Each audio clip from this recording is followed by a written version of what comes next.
চন্দ্রগ্রহণ অথবা সূর্যগ্রহণের সময় গর্ভবতী মায়েরা যেন কোনো অবস্থাতেই বাসা বাড়ি থেকে ঘর থেকে বের না হন।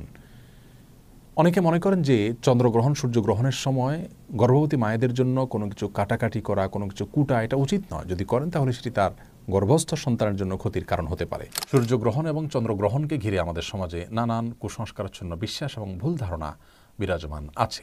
সুপ্রিয় দর্শক শ্রোতা ভাই বোন, গর্ভবতী মায়ের জন্য গর্ভাবস্থায় কোনো খাবার গ্রহণ করা অথবা না করা, বিশেষ কোনোভাবে চলা অথবা না চলার ব্যাপারে কোরআন এবং হাদিসে কোনো দিক নির্দেশনা আছে কিনা আজ আমরা সে বিষয়টি জানার চেষ্টা করব ইনশাআল্লাহ তাআলা। প্রিয় দর্শক, আমাদের সমাজে গর্ভবতী মায়েদের জন্য বিশেষ কিছু খাবারকে, বিশেষ কিছু চাল চলনকে নিষিদ্ধ এবং ক্ষতিকর মনে করা হয়ে থাকে। তার মধ্যে থেকে সবচেয়ে প্রসিদ্ধ হলো চন্দ্রগ্রহণ অথবা সূর্যগ্রহণের সময় গর্ভবতী মায়েরা যেন কোনো অবস্থাতেই বাসা বাড়ি থেকে ঘর থেকে বের না হন। অনেকে মনে করেন যে চন্দ্রগ্রহণ সূর্যগ্রহণের সময় গর্ভবতী মায়েদের জন্য কোনো কিছু কাটাকাটি করা, কোনো কিছু কুটা এটা উচিত নয়। যদি করেন তাহলে সেটি তার গর্ভস্থ সন্তানের জন্য ক্ষতির কারণ হতে পারে। অনেকে মনে করেন যে গর্ভাবস্থায় যদি কেউ যমজ কলা খান তাহলে তার সন্তান যমজ হবে। অনেকে মনে করেন যে গর্ভাবস্থায় কোনো মায়ের জন্য ডিম খাওয়া উচিত নয়, তাহলে সন্তানের চোখ কুসুমের মতো হলদে বর্ণ হবে। ডাব খাওয়া উচিত নয়, তাহলে ঘোলাটে হবে। অমুকটা খাওয়া উচিত নয়, তাহলে তমুকটা হবে। এরকম আরও নানা রকমের ধারণা রয়েছে। অনেকে মনে করেন যে গর্ভাবস্থায় কোনো মায়ের জন্য কোনো মুরগি, কোনো হাঁস এ জাতীয় কোনো কিছু জবে করা উচিত নয়। যদি করেন তাহলে সেটি তার গর্ভস্থ সন্তানের জীবনের জন্য ক্ষতির কারণ হতে পারে।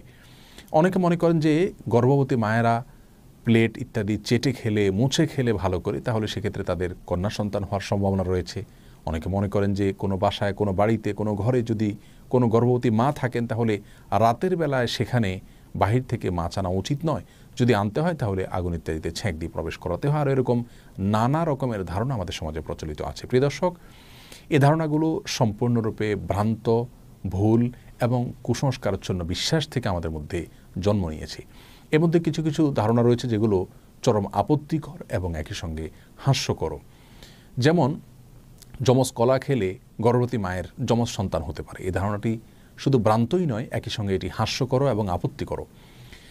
একজন মায়ের জন্য বা যে কোনো বাবার জন্য একটি গর্ভ থেকে যদি একাধিক সন্তান জন্ম হয় সেটা তাদের জন্য খুশির বিষয়, আনন্দের বিষয়। এটা কখনো তাদের জন্য ক্ষতির, এটা তাদের জন্য নিষিদ্ধ কোনো বিষয় হতে পারে না। বিধায় এটিকে নিষিদ্ধ মনে করা বা যমজ কলা গর্ভবতী মায়ের জন্য খাওয়াকে খারাপ মনে করা, এটি মূর্খতা প্রসূত একটি বিশ্বাস।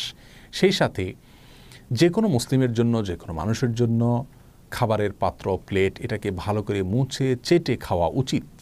এটাকে অপচয় করা উচিত নয়, কোনো খাবার নষ্ট করা উচিত নয়, বরং ভালো করে মুছে এবং পরিষ্কার করে খাওয়াটাই হলো সুন্নাহ। আর এই সুন্নাহটি নারী পুরুষ সকলের জন্য প্রযোজ্য। গর্ভবতী এবং সাধারণ অবস্থায় যে কোনো মানুষের জন্য এটি প্রযোজ্য।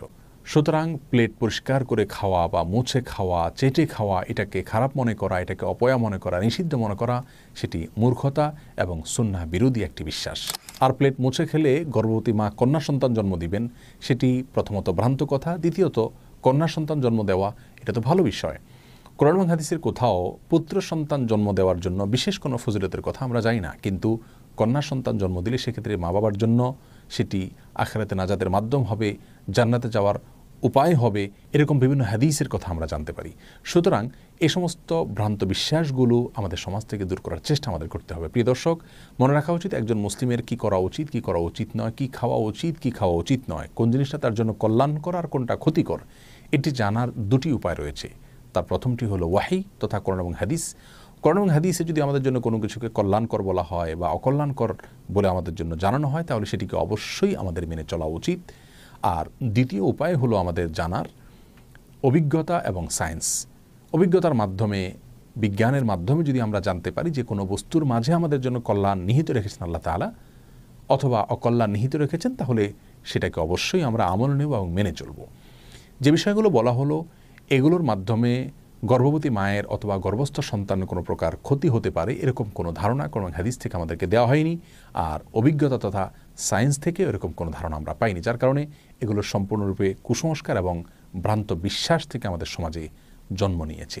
এই ভ্রান্ত বিশ্বাসগুলো আমাদেরকে দূর করার চেষ্টা করতে হবে। প্রিয় দর্শক, আমাদের সমাজে যত রকমের ভুল ফতোয়া, কুসংস্কারাচ্ছন্ন বিশ্বাস, এর বেশিরভাগ চাপানো হয়